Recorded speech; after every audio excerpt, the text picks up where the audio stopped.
Hey guys, Rich Hottinger here again with Coldwell Banker Residential Real Estate, and I just wanted to make a quick video in regards to property inspections and the top 6 factors to consider when getting one. One, I do highly recommend getting one in the first place and not moving through the closing process without having one done. Sometimes on vacant land you can do without a feasibility study, but it's always good to do your due diligence and see what's going on with the property, if there's anything majorly wrong with it, and go from there. But let's get right into the top 6 points here. And number 1 is get a certified inspector to carry out the inspection. This is important. You don't want just some Joe Schmo, unlicensed person or one of your friends to go on through the property. You want someone who is a seasoned professional that goes in there, knows what to look for, has a system on how to get things done, and then compiles a professional report with all the necessary pictures and descriptions and recommendations, and a nice summary sheet showing all the points that they inspected, and what could be potentially alarming to you and may need to be rectified before you can move to the closing process. So that's number 1. Number 2, do not try to cut costs. And this kind of ties in with number 1. I get a lot of people that, they hear that the inspection is going to be $450 or $350, and they want to find someone that will do it for $250. So one, guys, in the scope of the transaction you're doing, even on a low-end home where you're spending $200,000, what is $100 difference? It's not a big deal.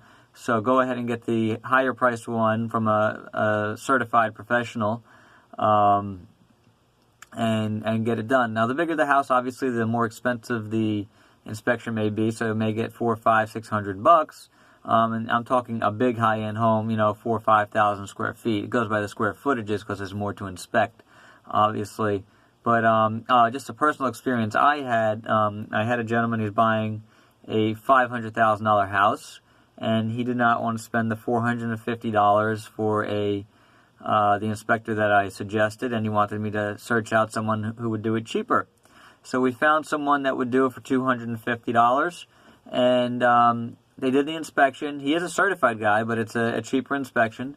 Goes through the whole house, but does not go through the attic space. Doesn't report anything wrong in the attic space. There's no pictures from the attic space. Lo and behold, about 2 months after the inspection is done and the buyer is moved in, 2 or 3 months, noticing a lot of problems with rats. So the seller went up in the new owner went up in the attic and found rat traps, rat poison, rat crap, chewed up wires, all of this stuff located in the roof of the home. The rats were actually getting in through the gutter system, which was flawed in one of the corners of the roof. So if someone who did a worthy inspection came in there, and if this guy paid his extra $200 to get the inspection done, this stuff would have been found, documented, and rectified before the closing. So not only was the rats in there, then he had to get the pest company over there. He had to go through all this removal, and all this stuff, added expense, wasted time, and headache, when this could have been rectified by the seller before the closing. Shady on the seller's part as well, that said nothing about this, and meanwhile he knew there was a problem because he was putting rat traps up there and all this stuff to stop it. But he got away clean on that, and the buyer got stuck with it. So don't be trying to cut the cost for $100, $200. The inspection is a very important thing, especially in that case that I'm talking about. A rat problem can be really problematic. They can chew wires, cause sparking, arcing, and all sorts of fires. The house could burn down. All to save $100, $200. So it's not really worth it, guys. Just go ahead and get a reputable guy that that charges the normal going rate. So number 3. Cosmetic items not of major importance, guys, so don't get too worked up. So if you do the inspection and it says there's like a chip underneath the corner of the counter in the granite, or there's a small little tile chip here, or there's the paint flaking off, or the AC filter is dusty, these are all small cosmetic things that are not a huge deal. I wouldn't get too worked up about them. Some inspectors are different. Some get really nitpicky on things like that. Don't let it be a big deterrent. And the seller is not going to be required to fix anything like that. So that brings me to item number 4. And the items that material affect the functionality of the home are very important now. These are windows that don't work, locks that don't work, air conditioning systems that don't work, water heaters that are broken, leaky faucets, leaky toilets, some electronics that don't work, things like that, dock lifts that don't work. All these things that are more important to the function of the house than you actually living there. These are all going to be things that the seller will have to repair. So that's going to lead me to number 5, which is, now the caveat to what I just said about the seller repairing this stuff.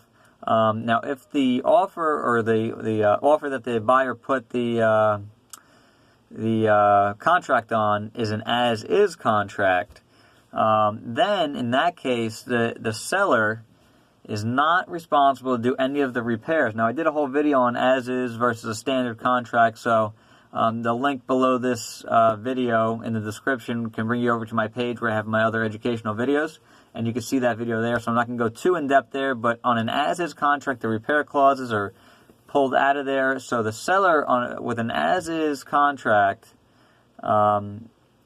it's not gonna. You're not gonna have to. The seller's not gonna have to do the repairs on that.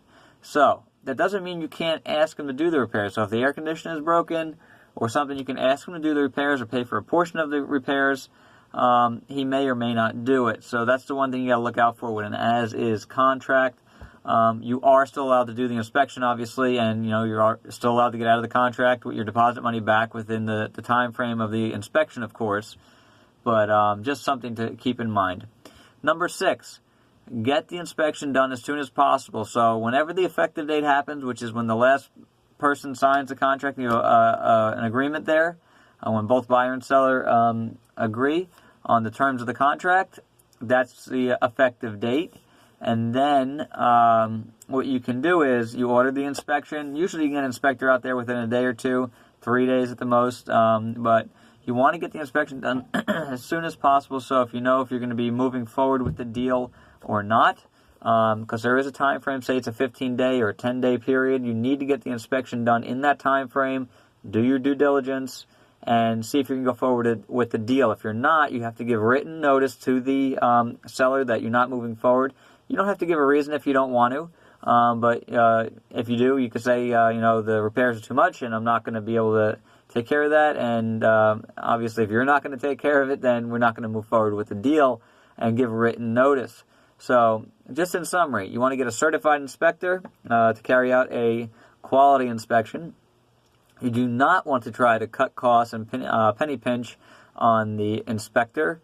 Cosmetic items are not of major importance. The big items that materially affect the functionality of the home are the important items. If an as-is contract is presented, the seller is not on the hook to do any of the repairs. And you want to get an inspection as quickly as possible, as close to the effective date, to allow yourself time to get out of the contract if anything looks like it's going to be overbearing or too much for you to handle. And that's it for now, guys. I hope that was helpful. If you have any questions or like to get in contact with me, my number is 386-237-0097. Again, my name is Rich with Coldwell Banker. Thanks for watching.